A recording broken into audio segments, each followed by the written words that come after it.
My name is Dr. Ghassan Abu Sittah.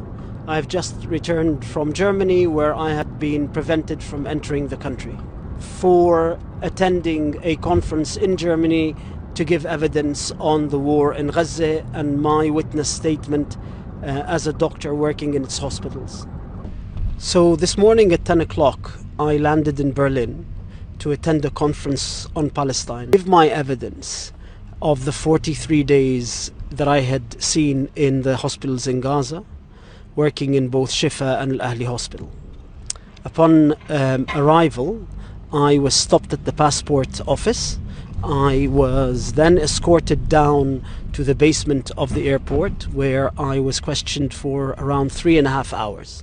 At the end of 3.5 hours, I was told that I will not be allowed to enter German soil, that this ban will last the whole of April, and not just that if I were to try to link up my Zoom or FaceTime with the conference, even if I was outside Germany, or I were to send a video of my lecture to the conference in Berlin, then that would constitute a breach of German law, and that I would endanger myself to having a fine or even up to a year of prison.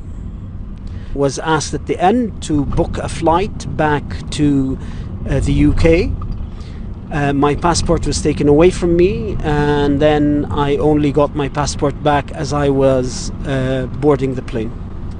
As Germany is defending itself against the Nicaraguan charges that it is an accomplice to the genocidal war, as described by the International Court of Justice, this is exactly what accomplices to a crime do. They bury the evidence and they silence or harass or intimidate the witnesses. Germany is doing its bit in that crime, which is to ensure that there is complete impunity, and so that the genocide can continue uninterrupted.